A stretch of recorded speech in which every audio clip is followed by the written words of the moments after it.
गलती गलती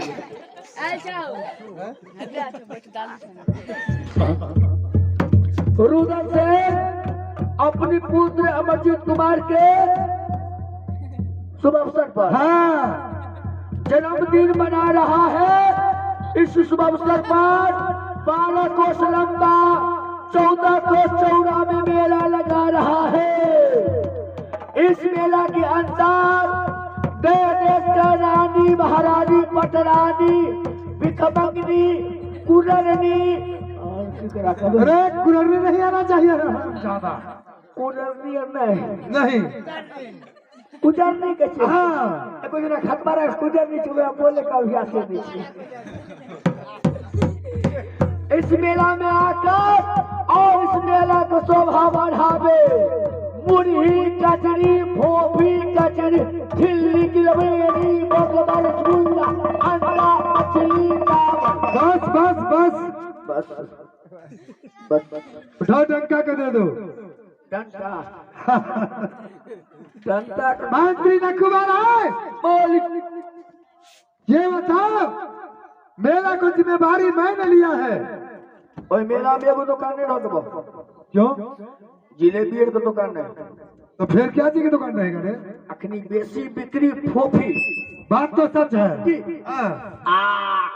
झिल्ली मुढ़ी के छे आई दुआरे देखे छे बड़का बड़का सब बहुत बड़ा सब मेला जाए छे तो जिलेबी रसगुल्ला छोड़ के फोफी कर मरावत रहे छे पकड़ के ओइ बार बेसी ओकरे दुकान रहते रे बेहुदा अच्छा भी दुकान रहेगा मिठाई को भी ना मिठाई नहीं रहते क्यों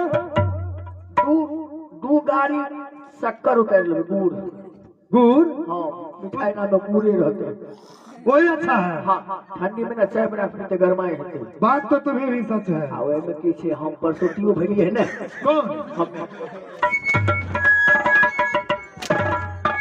रे बेहुदा हे तो नहीं करेंगे दवाई ले बने में मारा दवाई वाला समझ लेते ऐसे बोलो कहूँ नहीं कहूँगा ठीक है मालिक क्या होने छे मंत्री अकबर मालिक मेला की ठेकेदारी मैंने लिया है माने लगे लेकिन बड़े भाई साहब बोला है कि न इंदल न अमरजीत न रुदल मेला में नहीं जाएंगे। अरे बताओ कर हमला कोई लड़ाई करे तब ए मेला की देख सुन तुम्हें ही करना होगा।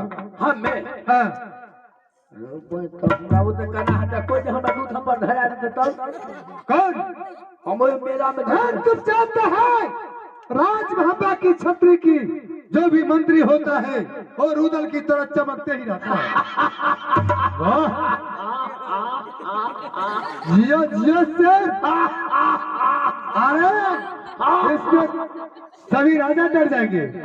हमर होशी है रावण वाला होशी से तो तू रावण है मनुष्य। अच्छा मंत्री नकुमार है मालिक मैं जंगल जा रहा हूँ शिकार करने के लिए जाना और अमरजीत इंदल में ध्यान रखना क्यों मेला में नहीं जाए। जंगल में बड़का बड़का मच्छर मारी हो क्या बड़का बड़का मच्छर मारी हो रे हरामजादा चलता है से जंगल तो बड़े बड़े शेर चंदुल की शिकार करता है बड़े बड़े छतरी के साथ। ठीक है महाराज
हेलो चेक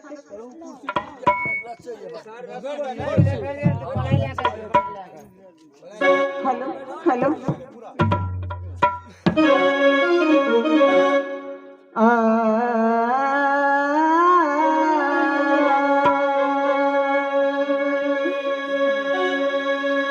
आहे प्रथमाय सुमरो बहिना